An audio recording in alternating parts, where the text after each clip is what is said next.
right, hey, what's up? Welcome to Positive Reinforcement, episode number 1. My name's Justin, and this is the very first go-around. Basically, I just want to be upfront right now to any teachers that might be watching. If you're here for, we're going to talk about activating prior knowledge and how to do that. And we're going to talk about lesson plan structure and things like that. You're not going to get that here, at least not in a structured, planned way. This podcast is all about connecting with other teachers. I'm literally just going to, every week, talk about the stuff that happened during my week. And maybe you connect with it, maybe you don't, maybe you have more questions about the things I talk about. Feel free to leave some questions in the comments below. I will answer them. This is just kind of here's what it's like to be a teacher podcast. So it's very informal, and I'm not going to have any edits. It's just me talking, and that's that. So this is the corner of my room I think I'm the happiest with. I've got my bookshelf, some posters I'm happy with. Got Jaws right here. Got the lights. I think it's the coolest part. All of my classroom is cool, to be honest, but I like this part the most. So 2 weeks in to the fall semester 2019, and it's been good. I really like the kids so far. Pretty laid back, very independent. Can't really tell, but my classroom lights are not on. I have not turned them on all school year. I have 2 lamps. I got one in the corner over here and then one by my bookshelf. And the atmosphere is so much better. It's so calming. I think it's really had a positive effect on the behavior of the students. They are so laid back. They get to work really quick. They're never irritated or annoyed. I'm not irritated or annoyed. I don't have any headaches anymore. It's been pretty nice. I literally haven't turned on my classroom lights since the first day of school. And every now and then, just out of habit, I'll turn them on when I walk in. And it's just like when you're stuck on the Pirates of the Caribbean or Space Mountain at Disneyland and the lights come on and you just see all those secrets and all the magic disappears. And I thought to myself, how have I been teaching for 6 years with these bright-ass lights on? Never again. So get some better lights. Fluorescent lights are not good at all. So how's everybody doing? How's the school year going? Let me know. Hopefully it's going good. And I hate you if you haven't started the school year and you're still on summer break. It's not cool. It's not fair at all. It's 103 degrees today. Thankfully, my AC is working, and it's working well, so hard to complain there. My buddy Josh, Mr. Bacon, he the other day had to travel to every single, he had to travel to different class periods, different classrooms, every class period, to a teacher that was on their prep, and he would bring his kids with him because his AC went out. Luckily, that was only one day, so it's kind of funny to watch, but, that happens. I had to bring my kids to the library one time, a couple times last year when it started to get hot, and teachers would complain, I guess, and they would turn the heater on, but it would be hot in the afternoon.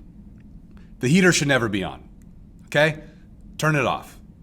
Don't ever have the heater on, ever, in a classroom.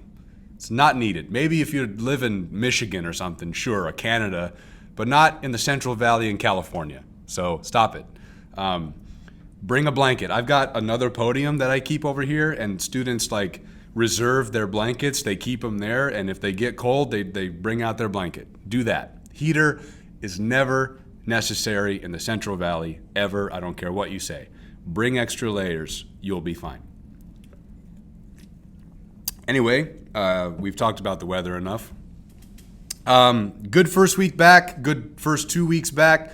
Let me tell you though, there are a lot of things I do the first couple weeks that are disguised as lessons. And they have merit, don't get me wrong. They actually pertain to the standards and things like that. But there's a lot of trickery involved with the first couple of weeks. that trickery is fueled by the desire to get to know these kids and to establish relationships. It's not about the standards or whatever per se. It is, but it's more so about establishing. Can't talk. It's been a long day. It's the end of the day. It's Thursday. I'm freaking tired, but I'm doing it for you guys. I'm right here. So let's do this again. So the trickery involved. Let me give you an example. There's a lesson I do that I kind of disguise as a chronological order lesson. I tell this story, something that actually happened to me, one of the scariest things that's ever happened to me. I tell that story, and as I'm telling it, I have the kids write down questions, stuff they want answered about the story, stuff that might not make sense or stuff that's not clear enough. And it's the first time they're really engaged with the class and the first time they're volunteering and contributing to a discussion. And I start to see the personalities for the very first time. Who's willing to participate? Who's going to hold back a little bit? So that's another component of it. And they get a kick out of it. They love the story, and I tell it, and it's dumb, and it's funny, and it's scary, and they see me for the first time with that story. Yes, it's about chronological order and putting events in the correct sequence of time, but it's also, hey, this is Mr. Norris for real. This is who I really am, kind of thing.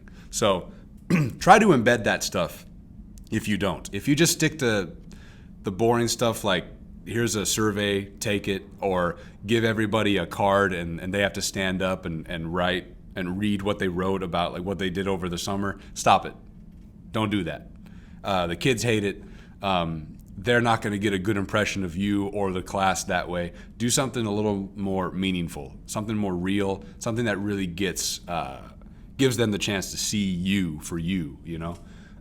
So many new teachers complain about like not establishing a bond right off the bat. That's because you're doing dumb shit. So, you know, do real things that are going to make the kids connect with you.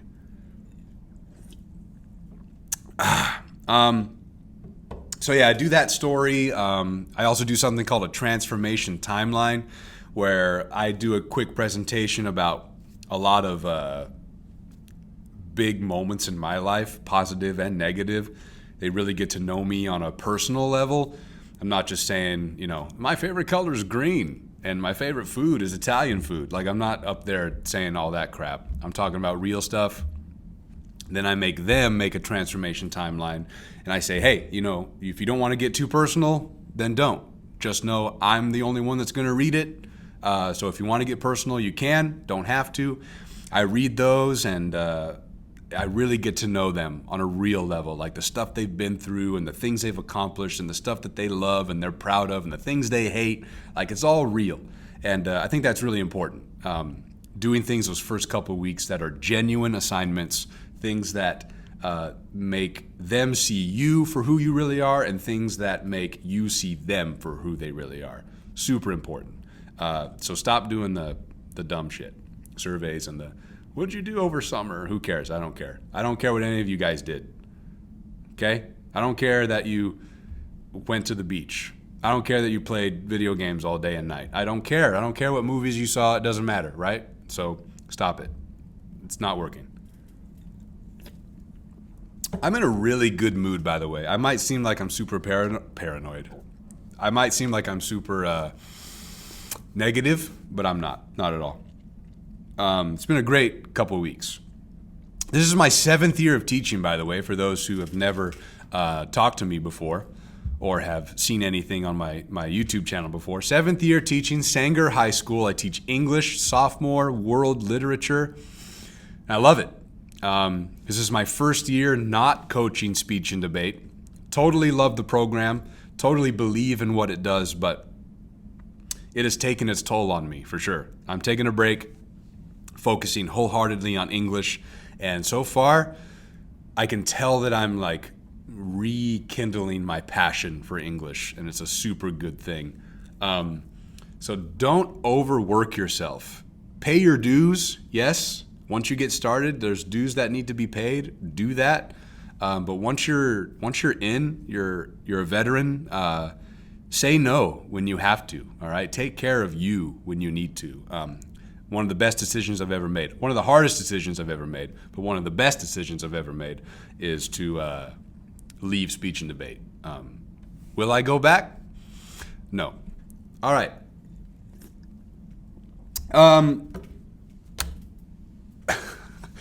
I was walking into school yesterday, and was it yesterday? Day before? I don't know. I ran into one of the custodians. His name is Juan, and he stopped me and he was like, "Hey, Mr. Norris, you want to hear a joke?" I said, "Yeah, Juan, let's hear it. What do you got?" And I'm going to repeat the joke. Super funny, very basic, straight up, but hilarious. He was like, "All right, there's a psychiatrist, right? And there's a guy that goes to see a psychiatrist. And the guy walks in and is like, Doc, nobody pays attention to me. Nobody listens to me. How do I get people to notice me? I just don't know what to do. I need attention." And the psychiatrist looks at him and says, "Next." Thought that was pretty funny. That was a good way to start the day. So I think it's important for teachers to establish a philosophy for their classroom, or a philosophy for like their approach to how they teach. For instance, I consider myself what's called an imaginative educator. Kind of pretentious, kind of annoying, whatever, but imagination's key, especially in high school. So many kids have lost the ability to create on a like imaginary level, where they're creating things like characters and settings and plots, and there's not a lot of that going on in high school. There's a lot more like argumentative writing and informative writing, and that's all very important, but every now and then we got to let the kids play when it comes to writing. The stuff that we do in elementary school, the creative writing aspect, those things, like, bring some of that back. I'm all for that. Let's have some fun every now and then too. So imaginative education is where it's at for Mr. Norris's philosophy. Engagement is always number one priority for me. If you don't have the kids engaged, everything else is an obstacle.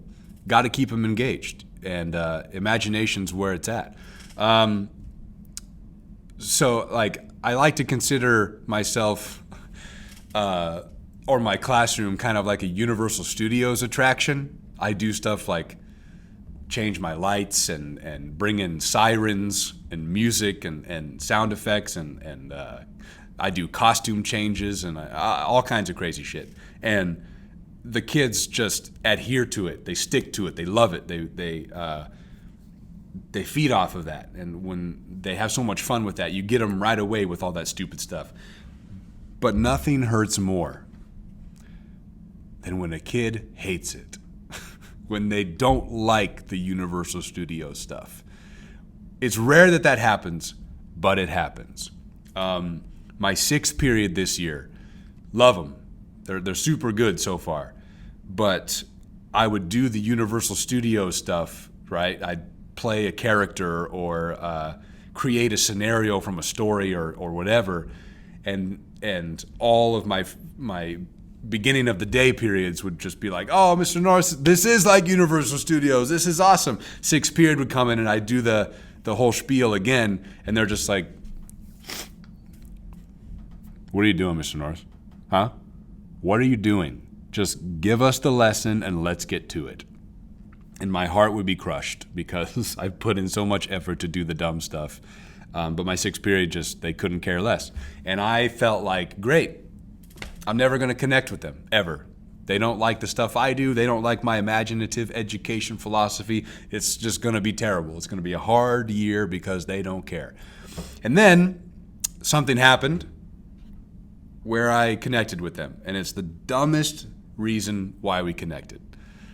Currently, right now, August 2019, there's been a pretty funny debate about a ChickfilA chicken sandwich and a Popeyes chicken sandwich. I don't remember if... Yeah, I had a kid say something about the ChickfilA sandwich being better or something. And I was like, no. Popeyes wins every time, even over KFC. And I have a girl right here that was like, Mr. Norris, you're wrong. KFC will always be better than Popeyes. I said, no. You're wrong. She actually tried to argue that the KFC biscuits are better than the Popeyes biscuits. I'm gonna go ahead and let that pure, just moronic advice or information settle with you for a second. Pretty dumb, right? But anyway, we had a funny little debate about KFC versus Popeyes in my 6th period. And the entire class kind of started to get in on it. And that was the moment where I won them over. That was it. That was when 6th period was like, okay, Mr. Norris, I see you. This is cool. We're having a good time now. And I'm all for that. Like if my stupid acting out characters and dressing up and changing the lights, if none of that works, but a KFC versus Popeyes debate will work, I'll take it. I'll take it all day, every day. If it interrupts whatever we're doing in class to get them on my side, worth it. Totally worth it in every single second that it happens. All the time. So many teachers are just so like, oh, stop talking about KFC. What are you doing? Stop talking about biscuits. We're here to learn. We're here to read. Shut up. You're never going to get kids on your side if you act that way. Guarantee it, 100%. Close the book. You're done. Go back home. So many brand new teachers come out of college with this mindset of, I am always the authoritarian. I can never be their friend. Don't smile until January or whatever dumb crap that is. It's all dumb. It's all stupid. Don't smile. Be yourself. Be yourself. That's what matters the most. So, always, traditions are important too. Do stuff at work that makes you feel at home. What I mean by traditions are like, if you and some coworkers get together every Tuesday afternoon for beers or whatever, like keep doing that. Do that stuff that makes you feel not like a robot every day.